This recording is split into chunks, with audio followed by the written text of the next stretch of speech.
Good morning, good afternoon, good evening, folks. Michael Zuber, One Rental at a Time. We are back with someone who is doing great work for the One Rental at a Time family, Mr. John Sterling. How you doing, sir? I'm awesome. It's great to be with you again. Oh, I appreciate that. So you've been doing a couple of things for us. You are basically the keeper of the 52-year spreadsheet now, right? You're updating it as we get more data, which I appreciate because frankly, I would never get around to it. So thank you. Thank you. And then you are also adding next level stuff, which we are going to look at in this video. In video number 2, you also have a side project, given your expertise with Access Database and software, that you are doing some pretty cool stuff. But we'll save that for video number 2. Why don't you talk about what you did with this 52-year spreadsheet? All right. We've added more information here for people to soak in. Yeah. Number one, we got a graphs tab, and I've put in 3 graphs so far. All right. Let's take And a look at that. they're line graphs, and I've also added the July inventory data from the Fred website. Nice. All right, so let me go to the tab again.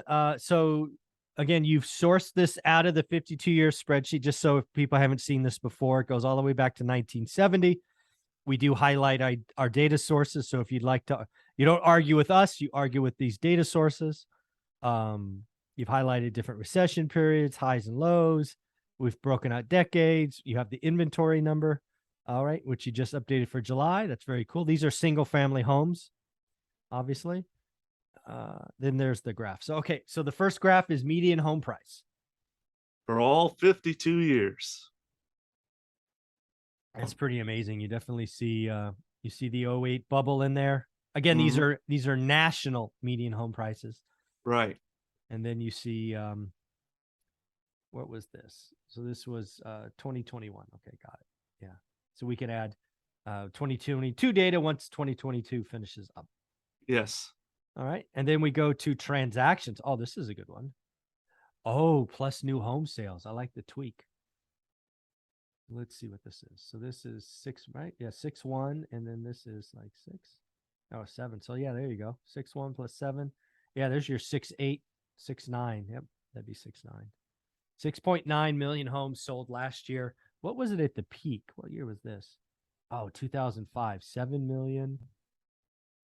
Woo! We did 8.2, almost 8.3 million homes. Man, in 2005. I did not know it was that high. I knew you'd love this graph. When did it? So 78 was a peak. What was so? Let's go look at. This is weird. I'm gonna go look at 78. What happened in 1978? Let's see. 1978. So 1978, median home price was 42 grand. We sold. Okay. Got it. Home price appreciation. Oh, wow. Appreciations. Oh, look at that. 78, 79 jumps in appreciation. 30-year rate went up. Oh, go look at that. Interest rate went up. Call it 1.5, but appreciation went up. That's weird. That's pretty crazy. What else happened? So affordability went down. It was really bad in 79. That makes sense. Income, not much. Oh, compared to what we make today? Yeah, it went up 10. It went up 10% though. I mean, right? Yeah, it went up 10%. I mean, I take a 10% raise. I'd be lucky to get a 3% where I work right now. Yeah, so that's interesting. So wage growth, this is what I think we have going on for us right now, right? I think we are in the cusp of wage inflation. Right. I think we're early in these kind of small numbers, or maybe it's here. I think wage inflation is going to be I think it's going to be the thing that trips up the Fed and makes them have to go harder, but I could be wrong. Unemployment. Oh, unemployment went down. Interesting. CPI. Oh my goodness. Look at CPI. CPI jumped. It's all in the red. Yeah. Misery index. Not good because, again, that's these two added together. Yeah. S&P 500. Yeah. 10%. It went down 15 in 78. That's interesting. What else happened? Then you correct. So home price appreciation corrected for inflation, still up. Still went up over 10% in real terms, not just nominal. Real versus nominal. Wages. Oh, wages went down. Ooh, ouch. Went down in 79. Ooh, consumer sentiment tanked. Interesting. All right. I was just curious. All right. Back to the graphs.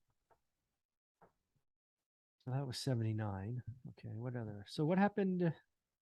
This is 82. 82. Let's go look at 82. What happened in 82? 82. Okay. Let's scroll over. I think 82 is when interest rates spiked. Let's see. 82. Oh, yeah. So just coming off 216 years. So that's 82. That makes sense why rates going up. Paul Volcker crashed housing. That's these numbers. Right. They went way down. Yeah. Yeah, it did. It went down. Yeah, it cut in half basically from a few years earlier. What else happened? So affordability is still terrible because that's of interest rate. I mean, that's near record lows. Affordability. What happened to appreciate? Oh, home prices still went up, but I bet they went up nominally. They didn't go up in real terms. Let's see. Wage growth was still there, but I wonder if it went up or down nationally. Oh yeah, see, here we go. Oh my goodness, CPI was still 10 and 6%. So what happened? So wage CPI was negative, or real wages were down both years. Home prices were down real terms, not nominal. Look at this. Home prices in real terms were down 4 years in a row. And all of that has to be because of interest rate. That's these 4 years. Let's see. Yeah, double digit you had interest rates in the teens. So that makes perfect sense. We're nowhere near that. No, we're not. So where did it bottomed? When did it get so it bottomed? So 4 million in 78. When did it get back to 4 million? 96. Oh my God, 20 years. Really? Wow. Did that really take 20 years? Yeah. That's a decade. We're still at 3.6. That's interesting. Because I've been saying that housing, you've been hearing me say it for a while, transaction crash 30 to 50%. I did not put two and two together that it might take 2 decades. Look at that. That's almost 2 decades. 90, so that's 18 years, right? Yeah. 18. Wow. How about here? Okay. So we never even get back to this peak. 2005. Yeah, we're not nowhere close to that. So so transactions could actually stay down a lot longer than I thought. That's frightening, actually. That was the gold rush years. Yeah. No kidding. Yeah. And then home price appreciation. Check it out. Oh, I like it. And these are all, this would be nominal home price appreciation. Right. Yeah, it'd be interesting if we actually, not to add work to your plate, but this is nominal. It might be interesting to add real home price appreciation as a second line on this one. I will write that down. Because I think it looked good. I like this graph here with new homes and existing.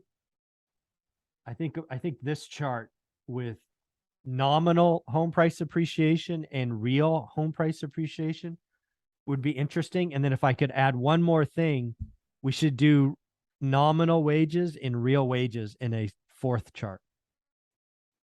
Because I bet there's a connection. Nominal and real wages. Yeah. Because you have the data on the chart. Yep. Because then again, folks, when you have these graphs, what I do with these, you just saw me, is I'd go back to any of the peak series. Like, I can't believe, let's look at 79. 16%. Was that the highest? Oh, was that the highest until 21? Oh, no, it was highest. Wait a second. Home price. Oh, yeah, it's highest. 1979, home prices went up 16%. What the heck happened in 1979? 1979. Look at that. 16%, 1979. You had fixed rate mortgages go at 11%. You had 10% wage growth. What happened the year before?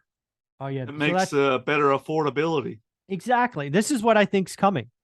I think it's going to take years, but we will have a spike in wage growth, a la 78, 79, that will eventually make housing more affordable.